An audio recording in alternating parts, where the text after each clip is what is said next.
Greetings to all. Enjoy watching, subscribe to the channel and put likes.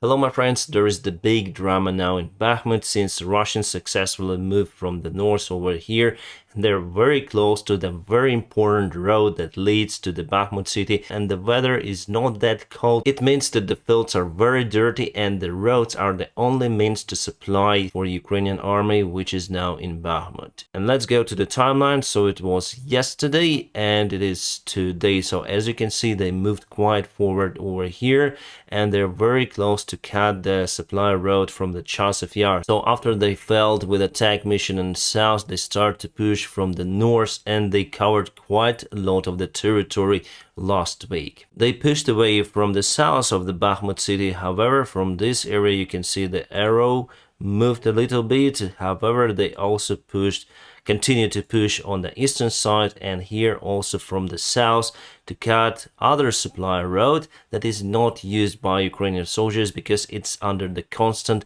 artillery fire. I think that the road on the north is also under the constant Russian shelling. I moved just 4 days ago and you see how Russia advanced very rapidly, very dramatic. And I wonder how it was possible. Well, I'm not there and it's hard to judge, but really it looks like the breakthrough Ukrainian defense. I can tell you the next move of Russians, at least what they want to achieve, it doesn't matter that they will achieve it.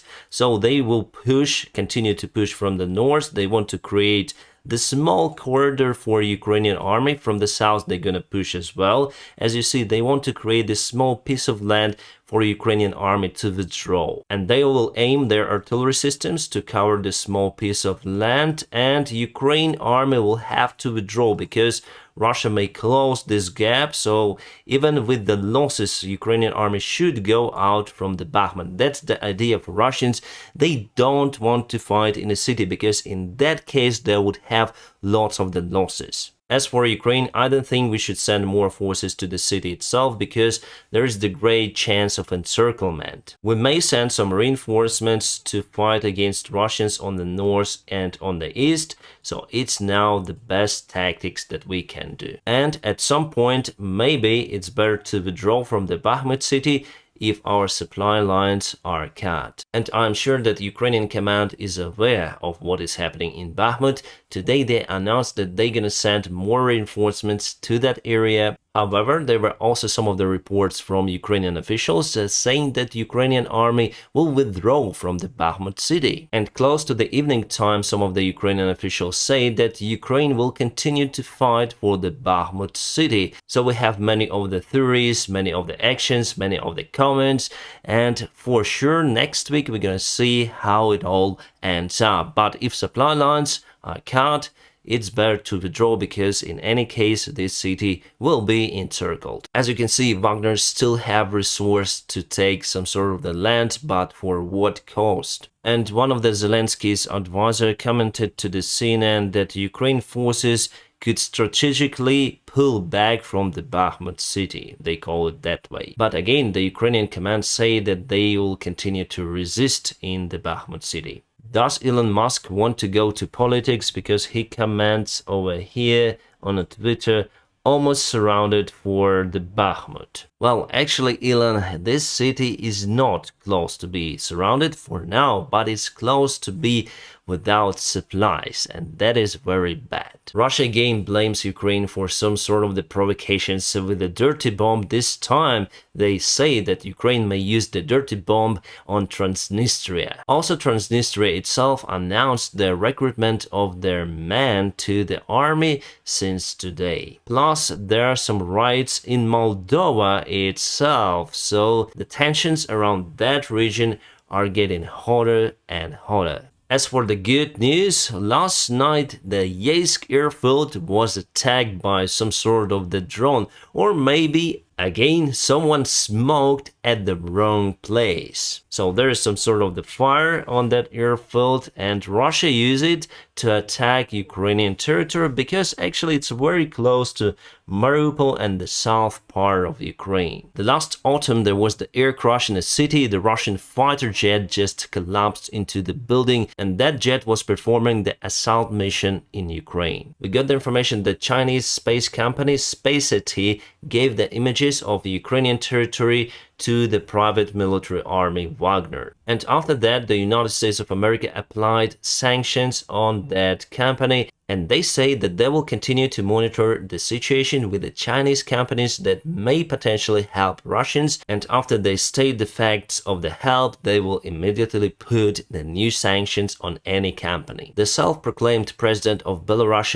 Lukashenko, went to China with his official visit, as some say they're building the way for Russia to avoid the sanctions, because Belarus is not under that hard sanctions as Russia, and they still may supply some of the equipment to the Russian Federation. And our guys are showing now the weather on the front lines. As you can see, complete dirt out there. The temperature went to plus, and it means that there are just some dirty roads and we cannot move through the fields in a fast manner. I was surprised with the news that Serbia sent to Ukraine around 3,500 MLRS rockets for the Grad system. They have the Soviet-made equipment still in Serbia, and they did this move, I think, because they are heading towards joining the European Union. The transit of those ammunitions went through Turkey and Slovakia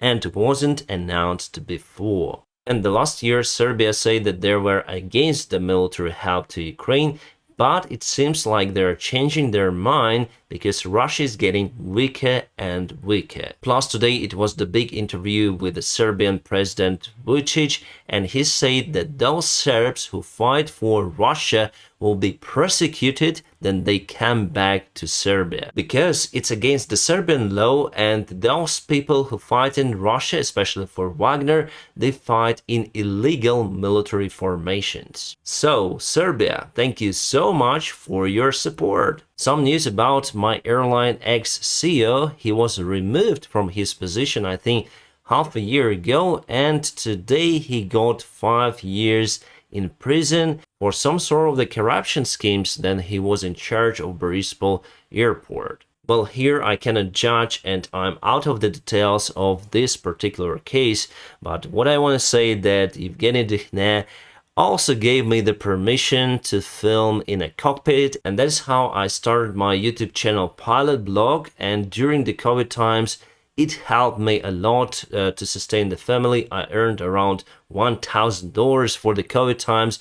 It was fantastic, and actually it helped me to survive. Also, we did very interesting projects like flying in Chernobyl area at the low altitude on Embraer airplane, and it was very interesting and entertaining for our passengers. We're telling the story about Chernobyl all to the passenger address. Also, with his help, we did a fantastic video. Then we blocked one runway in Borispol airport, just put Boeing 777 over there, and we rode the motorcycles out there with the Boeing 777 on the runway filming. Also, very entertaining video for the customers. It was the commercial for Ukraine International. So there were fantastic projects under his achievement and with his direct participation.